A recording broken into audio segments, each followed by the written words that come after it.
And here we are back in Rivelin Valley. I'm continuing my journal of the Rivelin Valley Heritage Trail, and this morning heading towards Upper Coppice Wheel site.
Now here's the tailgate from Rivelin Cornmeal that fed the Upper Coppice Dam,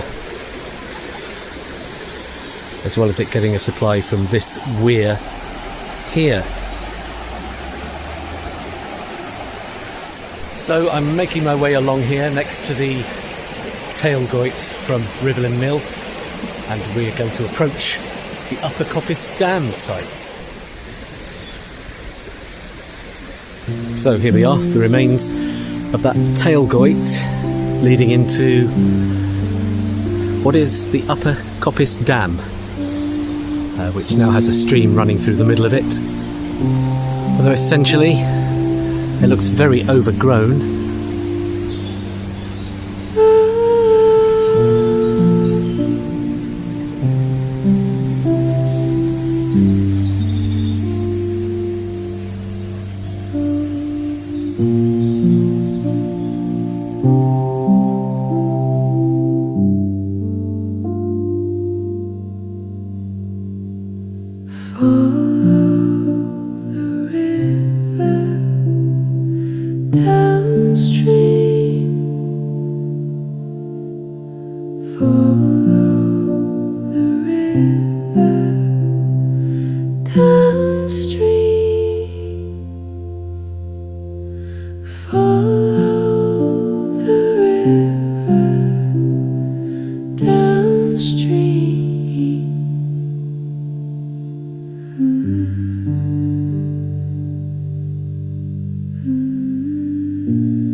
busy down here today. I thought it'd be much quieter because it's a Monday.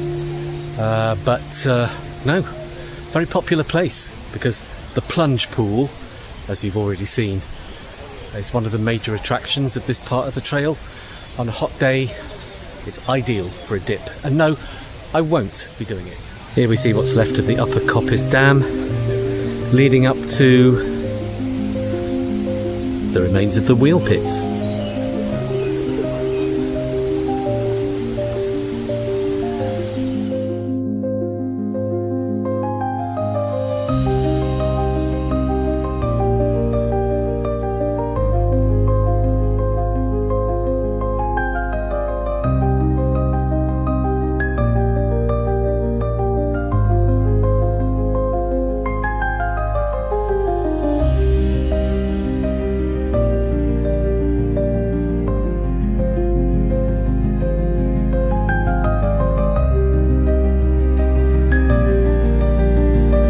Now walking inside the original Upper Coppice Mill Dam now, which is partially dry, but the river there is a stream running all through most of it.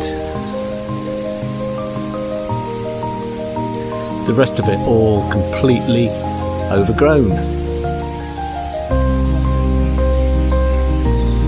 Gone back to nature.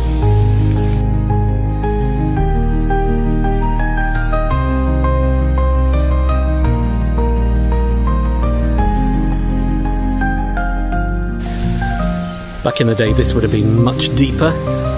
I would probably be standing in a couple of metres of water, I would say, and heading towards the wheel pit there. There would have been a pen trough there with a sluice that allowed the water to drive the water wheel. All the water wheels, of course, have long gone in Rivelin Valley, but there are a significant number of wheel pit remains still there. I'll be exploring all of them over the course of this journal of Rivelin Valley. So right there would have been what's technically known as a pen trough, which funnels the water into a small channel that falls directly onto the water wheel itself.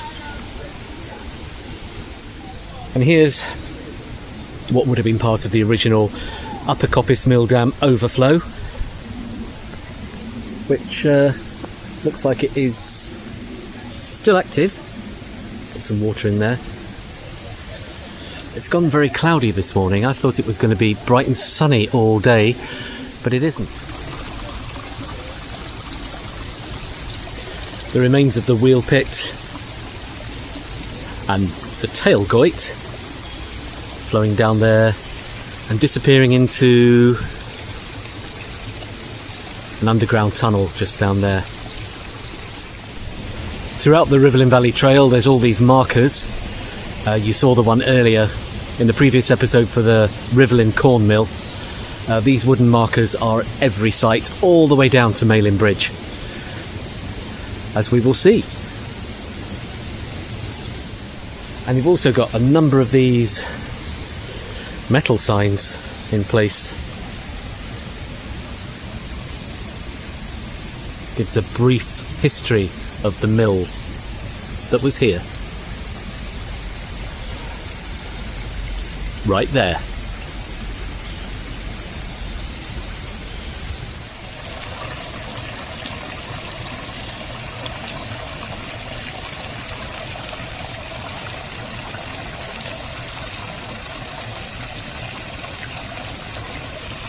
The wheel pit, of course, like many of them in Rivelin, completely infilled now. But there would have been a fairly significant drop there to accommodate the full-size water wheel that was here.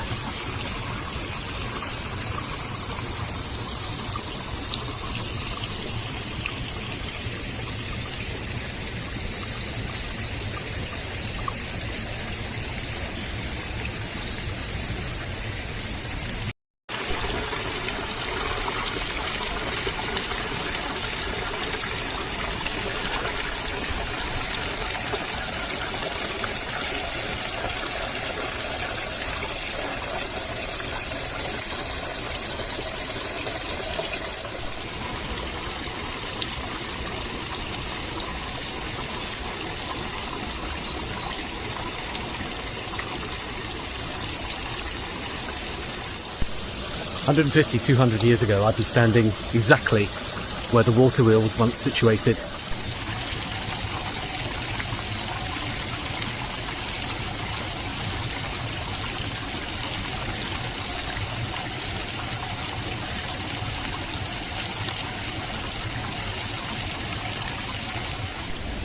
So that's the Upper Coppice Wheel, quite a small site.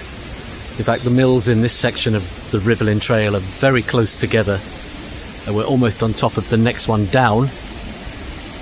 Let's take a swing round and look at the River Rivelin at this point.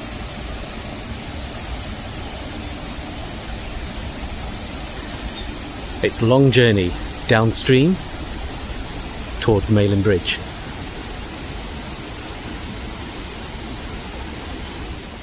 And here's the tunnel where the tailgate from Upper Coppice Mill goes underground for a short distance. And it emerges here and almost immediately goes into the dam for the next mill.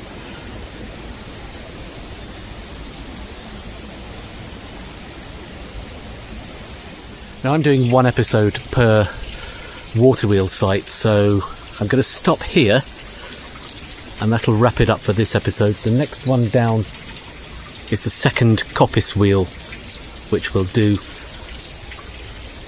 next time.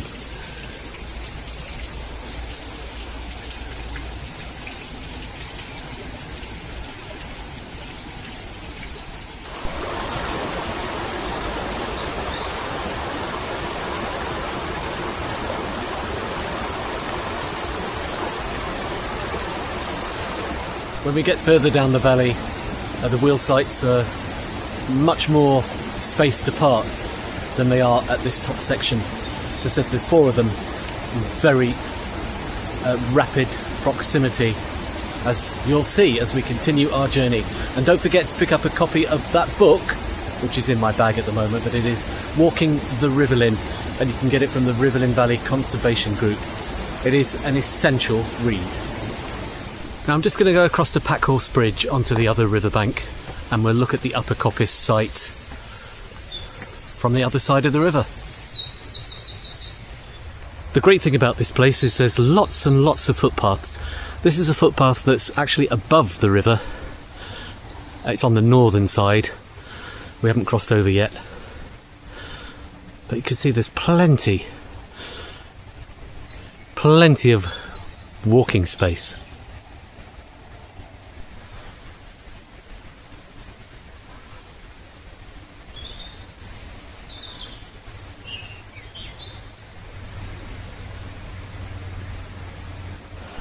Up on the north bank, above the Upper Coppice Dam,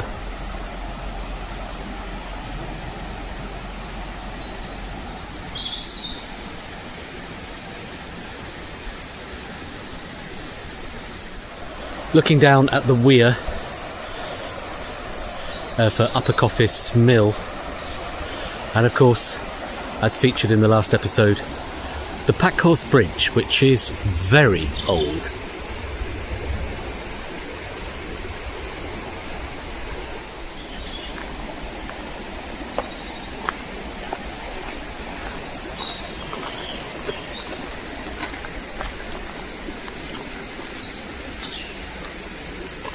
So just taking a walk along the south bank of the Rivelin at this point, looking across to the Upper Coppice area.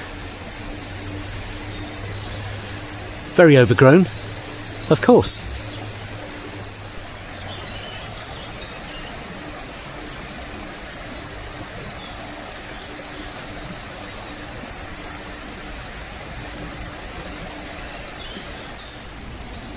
It always amazes me about the Rivelin area is that there is just so much green space. And this is an area just off of the South Bank footpath. Just up there, above that cliff, is the A57 Manchester Road.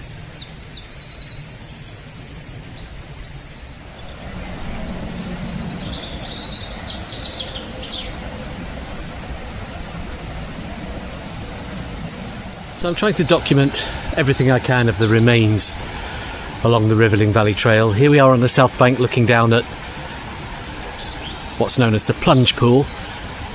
Just the other side of the river there is where we've already been, the Upper Coppice Wheel, the wheel pit.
Looking downstream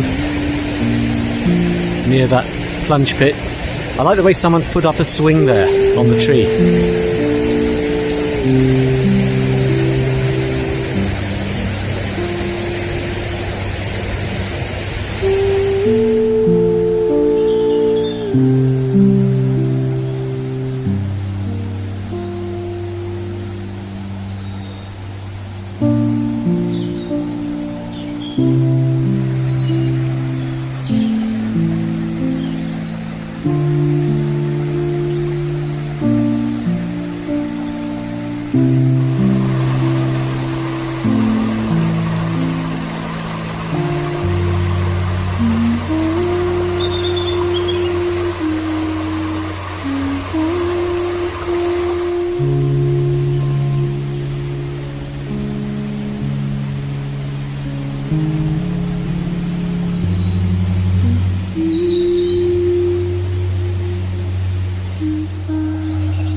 There's a big field just above the river here on the north bank.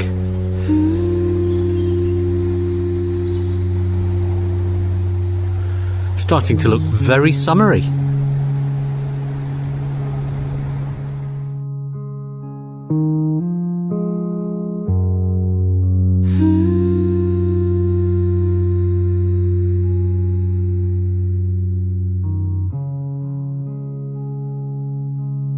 I'm going to say it again on a regular basis throughout this series on YouTube.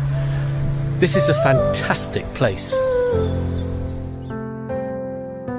Down in Rivelin, where the sluice gates rust. Down in Rivelin, the water wheels are dust. Down in Rivelin, when the water goes underground. Down in Rivelin, the ruined old mills are found.